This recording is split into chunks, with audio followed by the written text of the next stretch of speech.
آج ہم بات کر رہے ہیں ہیگل کے فلسفہ ذہن پر۔ عام طور پہ جب ہم ذہن کا لفظ سنتے ہیں تو بس انفرادی سوچ کا خیال آتا ہے۔ جی ہاں، لیکن ہیگل کے ہاں یہ تصور بہت وسیع ہے نا؟ مطلب معاشرہ، تاریخ، آرٹ، مذہب، یہ سب اس میں شامل ہے۔ بالکل بالکل۔ تو آج کوشش یہی ہے کہ اس کافی پیچیدہ نظریے کی جو دلچسپ باتیں ہیں انہیں ذرا آسان لفظوں میں سمجھ سکے۔ جی، اور دیکھیں ہیگل کی خاص بات یہ بھی ہے کہ وہ فلسفے کی پرانی اصطلاحیں ہی استعمال کرتا ہے، جیسے منطق، اخلاقیات وغیرہ۔ اچھا۔ لیکن ان کو معنی بالکل نئے اور گہرے دیتا ہے۔ وہ کانٹ کے کام سے آگے بڑھتا ہے اور علم کی وحدت پہ بہت زور دیتا ہے۔ اصل میں ہیگل کے لیے ذہن کوئی رکی ہوئی چیز نہیں، بلکہ ایک مسلسل عمل ہے، ایک سفر ہے۔ تو یہ سفر شروع کہاں سے ہوتا ہے؟ آپ نے کہا کہ ہیگل کا نظام 3 حصوں میں ہے، منطق، پھر فلسفہ فطرت، جی، اور تیسرا فلسفہ ذہن، جس پر آج بات ہو رہی ہے۔ ہاں، فلسفہ ذہن۔ تو کیا یہ صرف انفرادی ذہن کی کہانی ہے؟ نہیں، یہ تو بس شروعات ہے۔ فلسفہ ذہن کا جو پہلا بڑا مرحلہ ہے وہ ہے موضوعی ذہن، یعنی انفرادی شعور کیسے بنتا ہے، کیسے پروان چڑھتا ہے۔ اچھا۔ اس میں پہلے تو آپ سمجھیں ذہن اپنے جسم اور احساسات سے جڑا ہوتا ہے، ایک طرح کی دھندلی سی کیفیت ہوتی ہے۔ پھر آہستہ آہستہ وہ خود کو دنیا سے الگ ایک میں کے طور پر پہچاننا شروع کرتا ہے، شعور پیدا ہوتا ہے۔ جیسے بچہ خود کو آئینے میں پہچانتا ہے؟ بالکل، بہت اچھی مثال ہے۔ اور پھر آخر کار نفسیات کے مرحلے میں ذہن ایک آزاد، سوچنے سمجھنے والی، ارادہ رکھنے والی قوت بن جاتا ہے۔ وہ زبان استعمال کرتا ہے، دنیا کو اپنے لیے معنی دیتا ہے اور خوشی یعنی اندرونی اطمینان ڈھونڈتا ہے۔ ٹھیک، تو یہ ہو گیا فرد کا اپنی پہچان بنانا۔ لیکن آپ نے شروع میں کہا تھا کہ ہیگل کے نزدیک ذہن معاشرے تک پھیلا ہوا ہے۔ یہ کیسے ہوتا ہے؟ فرد سے آگے کیسے بڑھتا ہے ذہن؟ ہاں، یہ بہت اہم نکتہ ہے۔ یہی ہیگل کی آپ کہہ لیں خاص دریافت ہے۔ وہ کہتا ہے کہ ذہن اکیلے میں مکمل نہیں ہو سکتا۔ اچھا۔ اپنی ذات کو پوری طرح سمجھنے کے لیے اسے باہر نکلنا پڑتا ہے، سماج میں، اداروں میں، اور یہیں سے معروضی ذہن کا مرحلہ شروع ہوتا ہے۔ معروضی ذہن یعنی سماجی ڈھانچے، قانون، اصول، یہ سب؟ بالکل۔ پہلا قدم ہے تجریدی حق یا قانون، جیسے ملکیت کا تصور ہے، یا یہ خیال کہ قانون کی نظر میں سب برابر ہیں، ایک رسمی ڈھانچہ۔ پھر اس کے آپ کہہ لیں رد عمل میں یا اس سے گہرائی میں فرد کا باطنی ضمیر جاگتا ہے، نیکی کا تصور، جسے وہ اخلاقیات کہتا ہے۔ تو ایک طرف قانون، دوسری طرف ضمیر؟ جی، لیکن اصل چیز ہے اخلاقی زندگی، جہاں یہ دونوں چیزیں مل جاتی ہیں، اور یہ ہمیں نظر آتی ہے ٹھوس سماجی اداروں میں، مثلاً خاندان جو محبت اور جذبات پر مبنی ہیں، پھر شہری معاشرہ جہاں معاشی ضرورتیں، لین دین، مقابلہ بازی، یہ سب ہوتا ہے۔ ٹھیک۔ اور ان سب سے اوپر یا ان سب کو سموتے ہوئے آتی ہے ریاست۔ ہیگل کے لیے ریاست خاندان اور شہری معاشرے کا مجموعہ ہے، جہاں قومی اور ثقافتی سطح پر اتحاد پیدا ہوتا ہے۔ اور ریاست کو ہیگل نے فانی خدا بھی کہا ہے۔ یہ بڑا دلچسپ لفظ ہے، اس کا کیا مطلب ہے؟ جی، فانی خدا یعنی زمین پر اخلاقی زندگی کا سب سے اونچا، سب سے مکمل اظہار، لیکن پھر بھی یہ فانی ہے، انسانوں کا بنایا ہوا ہے، نامکمل ہے، حتمی سچائی نہیں ہے۔ اچھا، تو پھر حتمی منزل، آخری مقام کیا ہے اس سفر کا؟ وہ ہے مطلق ذہن۔ مطلق ذہن؟ جی، یہ وہ مقام ہے جہاں ذہن صرف اپنی ذات یا سماج کو نہیں، بلکہ پوری کائنات میں، ہر چیز میں اپنی ہی حقیقت کو، اپنے ہی عکس کو پہچان لیتا ہے۔ وہ یہ جان لیتا ہے کہ ہر شے، ہر وجود اسی ایک بڑے مطلق شعور کا حصہ ہے۔ یہ تو بہت ہی گہری بات ہے۔ یہ مطلق ذہن ہمیں نظر کیسے آتا ہے؟ مطلب اس کا اظہار کیسے ہوتا ہے؟ ہیگل کہتا ہے 3 بڑے طریقوں سے۔ پہلا ہے آرٹ۔ آرٹ؟ جی، آرٹ کیا کرتا ہے؟ وہ حسی شکلوں میں، یعنی تصویر، مجسمہ، میوزک، شاعری میں اس ابدی سچائی کو، اس مطلق حقیقت کو دکھانے کی کوشش کرتا ہے۔ ٹھیک ہے، اور دوسرا؟ دوسرا ہے مذہب۔ مذہب باطنی ایمان، عقیدت اور جذبے کے ذریعے خدا اور کائنات کی، یا انسان اور خدا کی وحدت کا احساس دلاتا ہے۔ اگرچہ ہیگل کے خیال میں مذہب میں پھر بھی ایک طرح کی دوئی باقی رہتی ہے، بندہ اور خدا، شعور اور حقیقت۔ تو پھر تیسرا اور سب سے اونچا درجہ کون سا ہے؟ وہ ہے فلسفہ۔ فلسفہ؟ جی، فلسفہ کیا کرتا ہے کہ وہ آرٹ کی حسی صورتوں اور مذہب کے ایمانی تصورات کو لیتا ہے اور انہیں خالص عقلی غور و فکر کے ذریعے سمجھتا اور بیان کرتا ہے۔ وہ مقدس اور دنیاوی کی تفریق کو مٹا دیتا ہے، وہ تاریخ اور کائنات کی وحدت کو مکمل طور پر گرفت میں لے لیتا ہے۔ یہ وہ مقام ہے جہاں ذہن خود کو، اپنی ذات کو مکمل طور پر جان لیتا ہے۔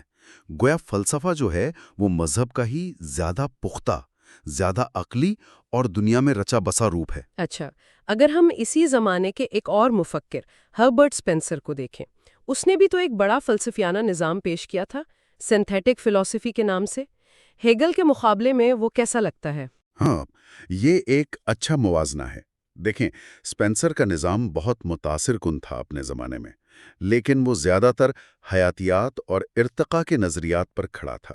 اچھا۔ اس میں وہ گہرائی اور جامعیت نہیں ملتی جو ہیگل کے ہاں ہے، خاص طور پر نفسیات، سماجیات اور سب سے بڑھ کر مذہب جیسے پہلوؤں کو اسپینسر اپنے حیاتیاتی ماڈل میں پوری طرح سمو نہیں پائے۔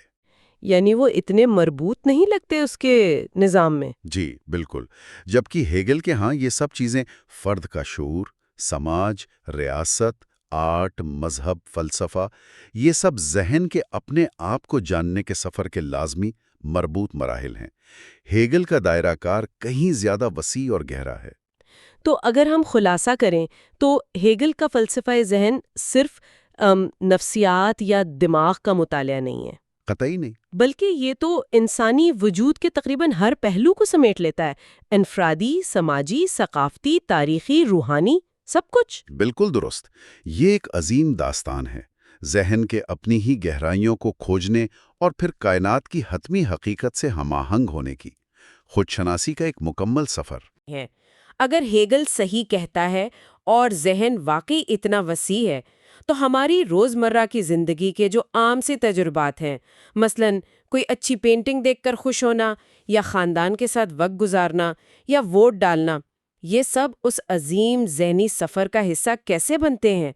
کیا ہم اپنی زندگیوں میں، چاہے ہمیں پتہ ہو یا نہ ہو، اس مطلق ذہن کی طرف بڑھنے کی کوئی ہلکی سی جھلک دیکھتے ہیں جس کا نقشہ ہیگل نے کھینچا ہے؟ آج ہم نفسیات کے مقاصد اور طریقوں پر بات کر رہے ہیں۔ ایک پرانے مضمون کی روشنی میں کچھ اقتباسات ہیں ہمارے پاس۔ جی، نفسیات کے ساتھ ہمیشہ یہ مسئلہ رہا ہے نا، کہ وہ خود کو کیا کہے، سائنس، فلسفہ یا کچھ اور ہی ہے۔ بالکل۔ تو آج ہم یہی دیکھنے کی کوشش کریں گی کہ نفسیات ذہن کو کیسے سمجھتی ہے اور اس راستے میں کیا کیا گہری مشکلات پیش آتے ہیں۔ تو آئیے اس کو ذرا کھولتے ہیں۔ اور یہ دلچسپ بات ہے کہ یہ بحث تو بہت پرانی ہے، ارسطو تک جاتی ہے دراصل۔ اچھا، ارسطو تک؟ جی ہاں، اس نے روح کے دو پہلو دیکھے تھے، ایک تو وہ جو فطرت کا حصہ ہے، مطلب جسمانی تبدیلیوں کے ساتھ جڑا ہوا، ٹھیک، اور دوسرا جو ابدی ہے، خود مختار ہے۔ تو یہیں سے وہ بنیادی کشمکش، وہ تناؤ شروع ہوتا ہے نفسیات میں۔ کیا ذہن صرف جسم ہے یا کچھ اور بھی؟ تو مطلب ایک طرف تو نفسیات کوشش کرتی ہے کہ وہ ایک مشاہداتی سائنس بنے، جیسے طبیعت ہوتی ہے۔ جی بالکل، رویوں کا مطالعہ کرے، جسمانی علامات دیکھے، لیکن دوسری طرف وہ ذہن کی گہری، شاید غیر مادی نوعیت کو بھی سمجھنا چاہتی ہیں۔ صحیح۔ اور جو روزمرہ کی عام فہم نفسیات ہے وہ تو اکثر سطحی رہ جاتی ہے نا؟ وہ بس زبان میں جو تصورات ہیں وہ استعمال کرتی ہے، گہرائی کہاں سے آئے؟ بالکل، اور یہیں پر ہربرٹ جیسے مفکرین کا کام اہم ہو جاتا ہے۔ ہربرٹ؟ اچھا۔ جی، ہربرٹ نے دلیل دی کہ نفسیات صرف حقائق اکٹھا نہیں کرتی، ایسا نہیں ہے، بلکہ وہ اندرونی تجربے کے حقائق کو ایک نئی ترتیب دیتی ہے، تضادات ختم کرنے کے لیے۔ اچھا، نئی ترتیب؟ ہاں، اس نے تو ریاضی اور میکینکس تک استعمال کرنے کی کوشش کی، یہ سمجھانے کے لیے کہ خیالات، وہ انہیں فورسٹیلونگن کہتا تھا۔ فورسٹیلونگن، جی وہ قوتوں کی طرح آپس میں ٹکراتے ہیں، ایک دوسرے کو دباتے ہیں یا مضبوط کرتے ہیں۔ اور یہ بات تو واقعی چونکا دینے والی ہے کہ ہربرٹ کے مطابق ہمارا خود یا انا وہ کوئی بنیادی ٹھوس چیز نہیں، بلکہ انہی خیالات کے ٹکراؤ کا، ان کے تعامل کا نتیجہ ہے۔ بالکل نتیجہ ہے۔ یعنی میں پہلے سے نہیں ہے بلکہ ذہن کی کشمکش سے پیدا ہو رہا ہے۔ یہ تو عام سوچ سے بالکل الٹ ہے۔ ہاں، بالکل الٹ ہے۔ اور یہ نظریہ سیدھا سیدھا فیکلٹی سائیکالوجی پر تنقید ہے۔ اچھا، وہ جو ذہن کو الگ الگ خانوں میں بانٹتے تھے؟ جی وہی پرانا خیال کے ذہن میں الگ الگ صلاحیتیں ہیں، ارادہ، عقل، یادداشت، اور وہ آپس میں لڑتی رہتی ہیں۔ اس کے برعکس اسپینوزا اور خاص طور پر لیبنٹس، انہوں نے ذہنی زندگی کے تسلسل پر، اس کی وحدت پر زور دیا۔ لیبنز نے؟ ہاں، لیبنز نے روح کو ایک خود ترقی کرنے والی اکائی کہا۔ کچھ اور لوگ بھی تھے جیسے کونڈلیک، انہوں نے کہا سب کچھ بس احساسات کی تبدیل شدہ شکلیں ہیں، وحدت لانے کی ایک اور کوشش۔ تو یہ تاریخی بحثیں تو چل ہی رہی ہیں، لیکن آج کل کیا صورتحال ہے؟ نفسیات کے پاس نئے اوزار ہیں، نئے چیلنجز بھی ہیں۔ جی بالکل۔ ہم دیکھتے ہیں جسمانیات، خاص طور پر دماغ کی سٹڈیز، وہ جو FMRI وغیرہ ہیں، ہاں، برین امیجنگ اور تجربات کا بہت زیادہ استعمال ہوتا ہے۔ لیکن کیا یہ کافی ہے؟ یہ بہت اہم سوال ہے، اور یہیں پر مجھے مونسٹربرگ کی وارننگ یاد آتی ہے۔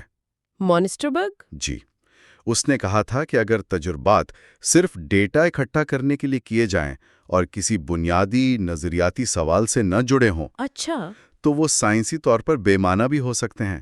صرف اعداد و شمار جمع کرنا سائنس نہیں ہے۔ بات تو گہری ہے۔ اور یہ ہمیں ایک بڑے سوال کی طرف لاتا ہے کہ نفسیات کا دائرہ کار، اس کا سکوپ کیا ہونا چاہیے؟ یعنی صرف مہذب یا اوسط مغربی مرد پر توجہ نہ ہو؟ بالکل نہیں۔ اگر انسان کی مکمل تصویر بنانی ہے تو پھر بچوں کو دیکھنا ہوگا، صحیح، مختلف ثقافتوں کے لوگوں کو سمجھنا ہوگا، جانوروں کا مطالعہ کرنا ہوگا، نفسیاتی بیماریوں کو دیکھنا ہوگا، مجرمانہ ذہن، ذہنی امراض، اور یہاں تک کہ غیر معمولی ذہانت یعنی جینیس کا بھی مطالعہ ضروری ہے۔ مضمون نگار تو کہتا ہے کہ وحشی، بچہ، عورت، مجرم، پاگل، سب کو سمجھنا ہوگا۔ تب جا کے انسان کا مکمل تصور بنے گا۔ جی، اور سب سے بڑا چیلنج پتہ ہے کیا ہے؟ کیا؟ کہ ان سب کا مشاہدہ اپنے تعصبات کے بغیر کیسے کیا جائے۔ ہم لاشعوری طور پر اپنی تہذیب، اپنے تجربات کی اینک لگا کر ہی تو دیکھتے ہیں دوسروں کو۔ یہ بہت مشکل ہے۔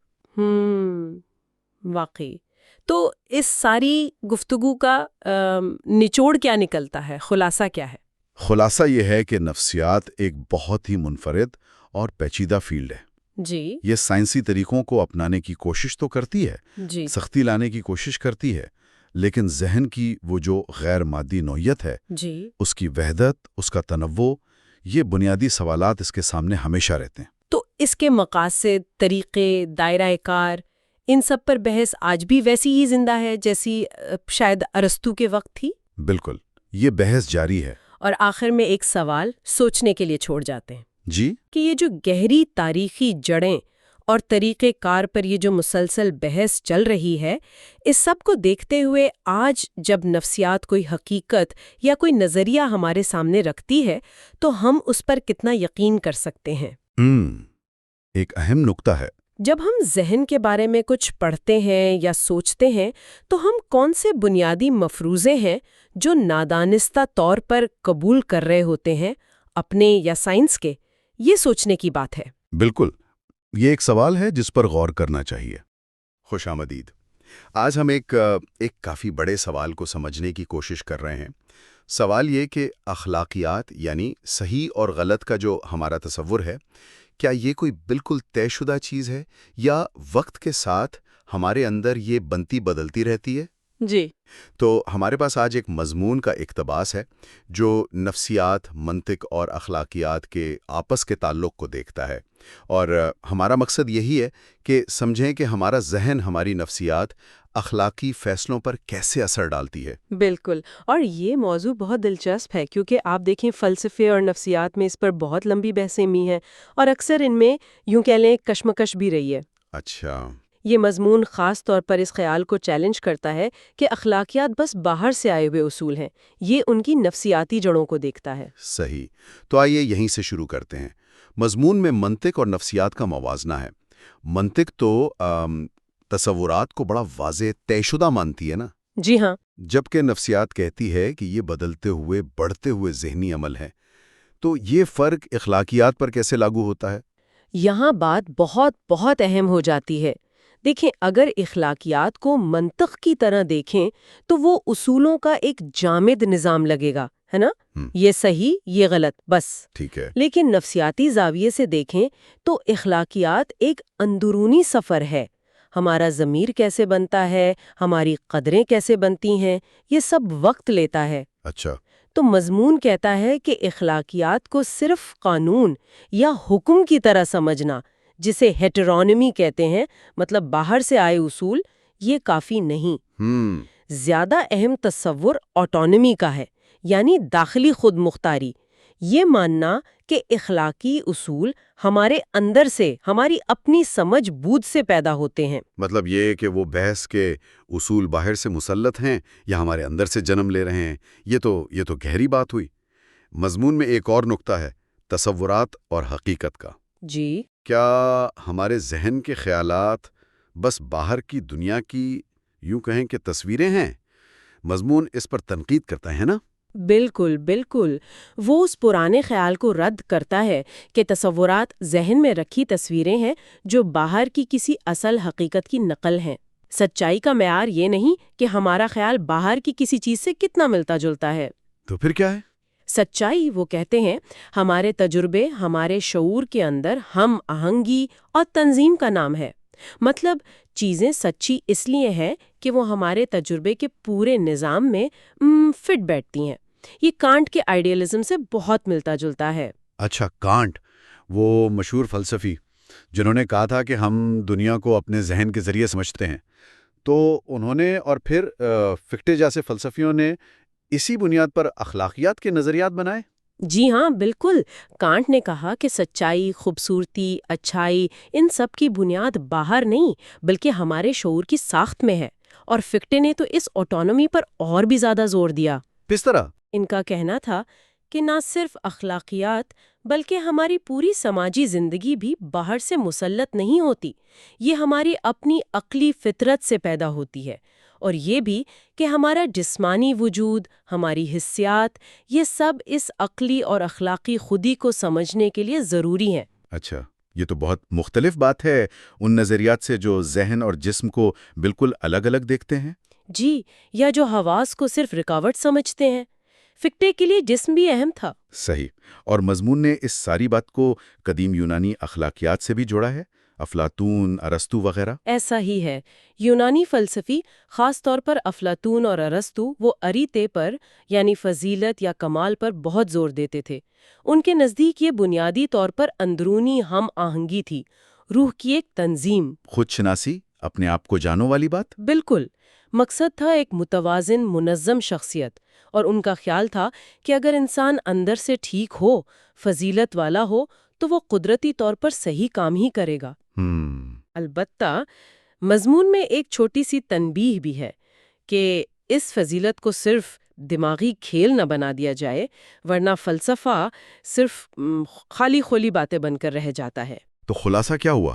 مطلب یہ مضمون ہمیں کہہ رہا ہے کہ اخلاقیات کو صرف باہر کے قانون نہ سمجھیں، بلکہ اسے اپنی نفسیاتی نشوونما، اپنے تصورات کے بننے کے عمل اور اندرونی ہم آہنگی کی کوشش سے جوڑیں۔ بالکل بالکل یہی بات ہے۔ اور اگر ہم اس سے بڑی تصویر میں دیکھیں تو یہ سمجھنا کہ ہمارے اخلاقی خیالات کی نفسیاتی جڑیں ہیں، یہ انہیں کمزور نہیں کرتا، اچھا، بلکہ یہ انہیں ہماری انسانی فطرت جو مسلسل ترقی کر رہی ہے اس میں ایک مضبوط بنیاد دیتا ہے۔ حقیقی عقلیت یا سمجھ بوجھ صرف خشک منطق نہیں ہوتی، اس میں ہمارا پورا وجود شامل ہے، جذبات، تجربات، سب کچھ۔ یہ واقعی ایک نیا زاویہ ہے سوچنے کا۔ چلیں آخر میں سننے والوں کے لیے ایک سوال چھوڑتے ہیں۔ اگر سچائی اور اخلاقیات ہمارے شعور کے اندر ہم آہنگی سے بنتی ہیں، جی، تو جب ہمارا سامنا ایسے لوگوں یا نظریات سے ہوتا ہے جو ہم سے بہت مختلف ہیں، لیکن اپنے اندر وہ مکمل طور پر منطقی اور ہاں آہنگ نظر آتے ہیں، تو یہ صورتحال ہماری اپنی حقیقت اور صحیح عمل کی سمجھ کو کس طرح چیلنج کرتی ہے، اس پر ضرور سوچئے گا۔ تو آج ہم انسانی ذہن کے اس سفر پر بات کر رہے ہیں، یہ کیسے ایک بہت ہی بنیادی حس سے شروع ہو کر سوچ اور شعور کی پیچیدگی تک پہنچتا ہے۔ جی، اور ہمارے پاس ایک تحریر ہے، فلسفیانہ بھی، نفسیاتی بھی، جو اسی گہرائی کو سمجھنے کی کوشش کرتی ہے۔ بالکل، خاص طور پر شعور اور لاشعور کا جو آپس میں رشتہ ہے، ہمارا مقصد یہی ہے کہ اس تحریر کی روشنی میں دیکھیں کہ ہماری یہ جو جاگتی ہوئی زندگی ہے، اس کی جڑیں کتنی گہری ہیں۔ اور ذہن کیسے بنا، کیسے پروان چڑھا؟ ہاں، آئیے ذرا اس پر تفصیل سے بات کرتے ہیں۔ تو دیکھیں، اس تحریر کا جو مرکزی خیال ہے نا، وہ بڑا دلچسپ ہے۔ وہ یہ کہ شعوری ذہن کو سمجھنا ہے تو پہلے لاشعور کو دیکھنا پڑے گا۔ اچھا؟ جی، ذہن کوئی ایسے ہی اچانک سے نہیں بن گیا، مکمل حالت میں نہیں آ گیا۔ یہ تو ایک پورا عمل ہے بڑھنے کا، نشوونما پانے کا۔ ٹھیک۔ اور شروعات کہاں سے ہوتی ہے؟ ماخذ اسے کہتا ہے ابتدائی حساسیت، پریمیٹیو سینسیبلٹی۔ ابتدائی حساسیت، یہ کیا چیز ہے؟ یہ ذہن کی ایک بہت ہی، آپ کہیں، دھندلی سی غیر منظم کیفیت ہے، جیسے کائنات کے ساتھ بس ایک ہلکا سا تعلق محسوس ہو رہا ہے، مبہم سا۔ کوئی واضح شکل نہیں؟ نہیں، کوئی واضح شکل نہیں شروع میں، بس ایک ہمدردی سی۔ یہ پھر آہستہ آہستہ مرکوز ہوتی ہے، واضح احساسات بنتے ہیں۔ یہاں ہیگل کا بھی حوالہ ہے کہ روح جسم کا آئیڈیا ہے۔ اچھا، روح جسم کا آئیڈیا مطلب وہ اصول جو جسم کو جوڑ کر ایک قابل فہم اکائی بناتا ہے، وہ قوت جو جسم کو زندہ اور منظم رکھتی ہے۔ اچھا، تو یہ تو ایک بہت ہی غیر واضح سی شروعات ہوئی، لیکن پھر ایک فرد، ایک میں کا احساس کیسے بنتا ہے؟ یہ اندرونی دنیا کیسے ٹھوس ہوتی ہے؟ ہاں، یہ اہم سوال ہے۔ ماخذ کہتا ہے کہ اس میں ماحول کا کردار ہے، ٹھیک ہے۔ دوسروں کی نقل یعنی تقلید، جی۔ اور خاص طور پر عادت، ہیبٹ۔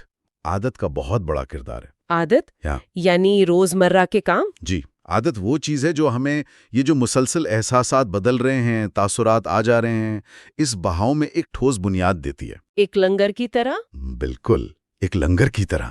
روز کے معمولات، بار بار دہرائے جانے والے کام، یہ آہستہ آہستہ ایک مرکز بناتے ہیں۔ اچھا۔ اور حیرانی کی بات یہ ہے کہ یہ جو ہماری میں ہے، ہماری ذات کا احساس، یہ کوئی بس پیدائشی چیز نہیں، بلکہ انہی عادتوں پر بنتی ہے۔ یعنی ہم اپنی روٹین سے اپنی شخصیت بناتے ہیں۔ ایک طرح سے، جی، اسی سے انا، ایگو پیدا ہوتا ہے، وہ احساس کہ میں باقی دنیا سے الگ ہوں۔ لیکن ذہن میں تو اور بھی بہت کچھ چل رہا ہوتا ہے۔ ماخذ کچھ غیر معمولی نفسیاتی کیفیات کی بھی بات کرتا ہے، جیسے مسمرزم، ہپنوٹزم۔ ہاں، ان کا ذکر بھی ہے۔ ان کا کیا تعلق ہے اس سارے عمل سے؟ دیکھیے، یہ کیفیات اہم اس لیے ہیں کہ یہ ذہن کی وہ گہری چھپی ہوئی تہیں دکھاتی ہیں جو عام جاگتی حالت میں نظر نہیں آتی۔ لاشعور کی کھڑکیاں گویا۔ بالکل، لاشعور کی کھڑکیاں۔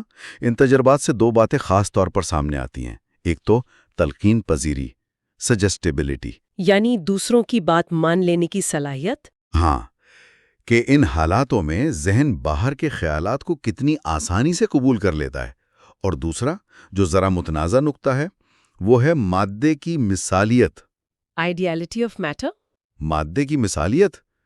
یہ کیا ہے؟ یہ نظریہ کہ مادہ اتنا بھی ٹھوس اور خود مختار نہیں جتنا ہم سمجھتے ہیں، اور یہ کہ ذہن کچھ خاص حالاتوں میں مادے پر براہ راست اثر ڈال سکتا ہے۔ اچھا، یعنی ذہن مادے کو کنٹرول کر سکتا ہے؟ ماخذ تو یہی اشارہ دیتا ہے۔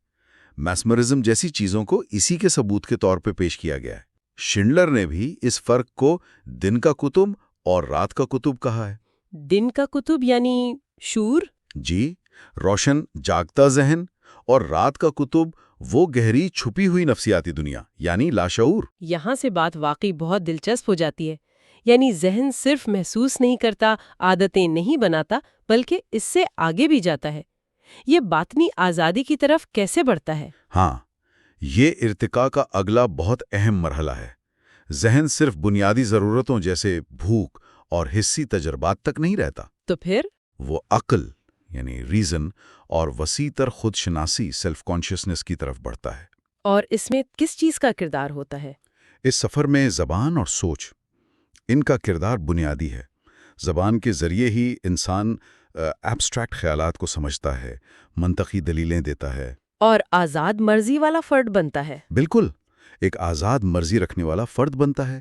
یہ وہ مقام ہے جہاں ذہن صرف ماحول پر رد عمل نہیں دے رہا ہوتا، بلکہ خود فیصلے کرتا ہے، اقدار بناتا ہے۔ یعنی حیوانی سطح سے اوپر اٹھ کر حقیقی انسانی شعور تک پہنچنا۔ درست فرمایا۔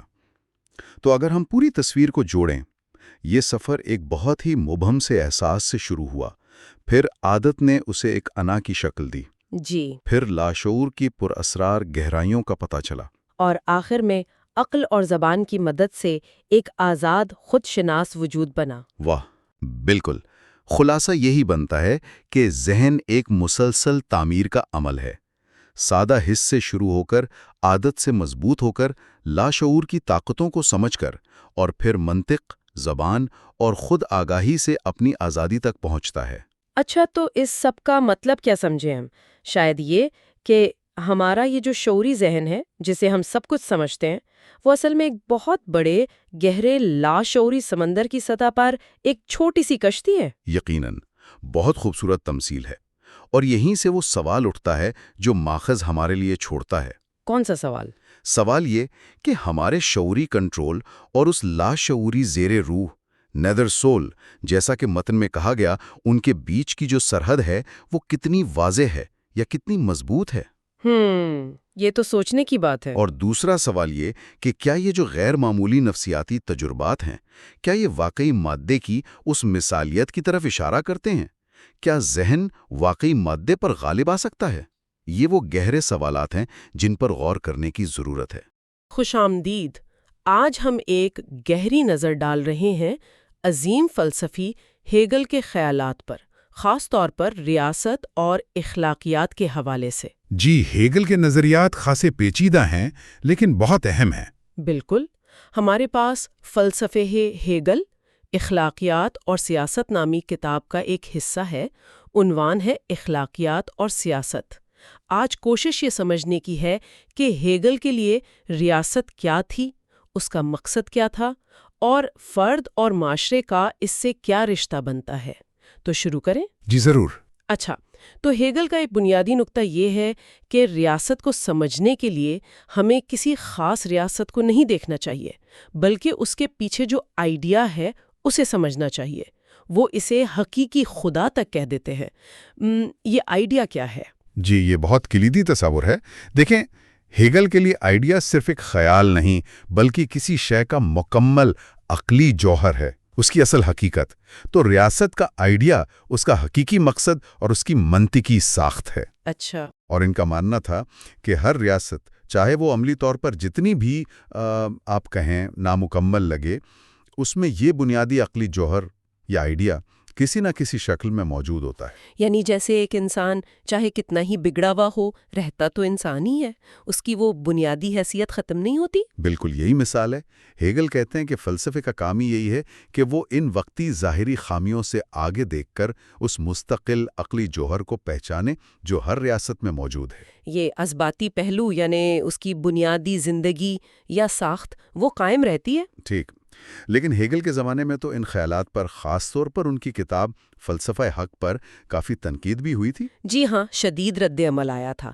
وہ کتاب 1820 میں آئی جب جرمنی میں بڑی سیاسی کشمکش تھی، آزادی کی نئی خواہشیں تھیں، کچھ بنیاد پرستانہ منصوبے تھے، اور پرانا نظام بھی اپنی جگہ موجود تھا۔ اور تنقید کرنے والوں نے کیا کہا؟ اس بات کہہ دی کہ ہیگل کا نظریہ غلامی کی غلاظت کے ڈھیر پر کھڑا ہے۔ اوہ، تو کیا ہیگل واقعی اس وقت کی حکومت کے حامی تھے یا بات کچھ اور تھی؟ دیکھیں، ہیگل خود بھی خالی نعرے بازی اور جسے کہتے ہیں نا سطحی جوش و خروش، اس سے بہت بیزار تھے۔ وہ ان لوگوں پر تنقید کرتے تھے جو سمجھتے تھے کہ بس نیت اچھی ہو تو عمل ٹھیک ہے، چاہے نتیجہ کچھ بھی نکلے۔ اور یہ بات بھی اہم ہے کہ یہ خیالات ان کے نئے نہیں تھے۔ تقریباً 18 سال پہلے 1802 میں بھی انہوں نے جرمن آئین پر لکھتے ہوئے میکیاویلی کی طرح ہی کہا تھا کہ ریاست کا پہلا فرض ہے اپنا وجود قائم رکھنا، چاہے اس کے لیے سختی کرنی پڑے۔ یعنی ریاست کی بقا سب سے اوپر؟ جی، ان کے نزدیک ریاست کا جوہر ہی منظم طاقت اور مرکزی اختیار ہے، ریاست کا مفاد ہی اس کا حق ہے، اور بین الاقوامی سطح پر وہ کہتے تھے جنگ ہی فیصلہ کرتی ہے کہ کن حقوق کو فوقیت ملے گی۔ تو پھر فرد کی آزادی کہاں گئی؟ کیا یہ ایک طرح کی آمریت نہیں؟ ہیگل مطلق حکومت کی بات تو کرتے ہیں، لیکن ان کی مراد قانون کی حکمرانی ہے۔ ایک غیر شخصی، غیر جانبدار نظام۔ البتہ وہ بیوروکریسی کی بے جا مداخلت، یعنی ہر چیز کو کنٹرول کرنے کی کوشش، اس کے سخت خلاف تھے۔ اچھا، عوامی رائے کے بارے میں کیا خیال تھا ان کا؟ وہ اسے روحانی بندھن تو کہتے تھے، مگر سمجھتے تھے کہ اس کا اصل اظہار پڑھے لکھے غیر جانبدار طبقوں میں ہوتا ہے۔ ٹھیک ہے، یہ تو ہوئی ریاست کی ساخت۔ اب آتے ہیں اخلاقیات کی طرف۔ کیا ریاست کی بھی کوئی اخلاقیات ہوتی ہیں ہیگل کے نزدیک؟ جی بالکل، اور یہیں ان کا مشہور تصور سٹلسٹی سامنے آتا ہے۔ یہ کانٹ کی انفرادی اخلاقیات یعنی موریلٹی، جو ضمیر اور فرض پر زور دیتی ہے، اس سے مختلف ہے۔ سٹلسٹی یہ کیا ہے؟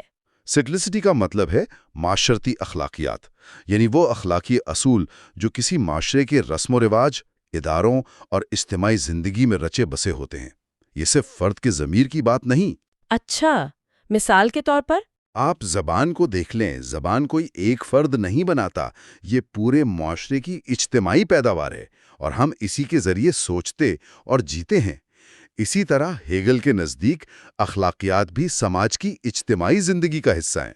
تو یہ ایک طرح کی زندہ اخلاقیات ہوئیں۔ جی بالکل، اور انہوں نے اس کے ارتقاء کے مراحل بھی بتائے۔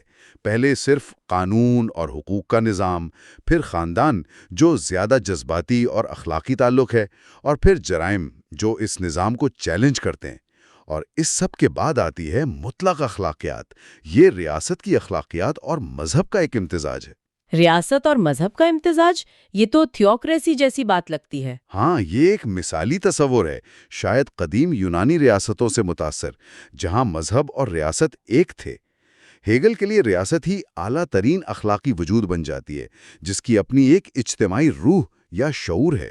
اور اس ریاست کے اندر جو مختلف طبقے ہیں، ان کا کیا کردار ہے؟ کیا سب کی اخلاقیات ایک جیسی ہیں؟ نہیں، ہیگل نے 3 بڑے طبقے کی بات کی۔ پہلا، کسان طبقہ، جو بنیاد ہے، وفادار مگر کم سمجھ والا۔ ٹھیک ہے۔ دوسرا، شہری طبقہ، یعنی صنعت کار اور تاجر۔ یہ اپنے مفاد کو دیکھتا ہے، اس کی اخلاقیات محدود ہوتی ہیں، اور جیسے جیسے یہ سرمایہ دار بنتا ہے، پیسہ ہی سب کچھ ہو جاتا ہے۔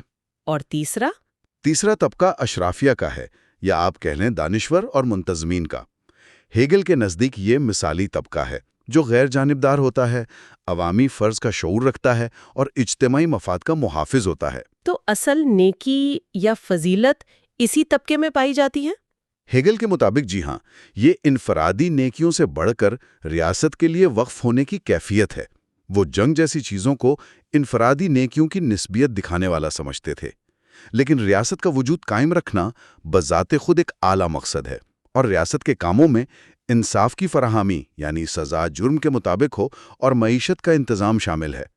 وہ خبردار کرتے ہیں کہ شدید معاشی عدم مساوات قوم کو توڑ سکتی ہے۔ تو خلاصہ یہ ہوا کہ ہیگل ریاست کو ایک مشین نہیں بلکہ ایک زندہ پیچیدہ حقیقت کے طور پر دیکھتے ہیں، جو ایک آئیڈیل کی طرف بڑھ رہی ہے، بھلے اس میں خامیاں ہوں اور راستہ مشکل ہو۔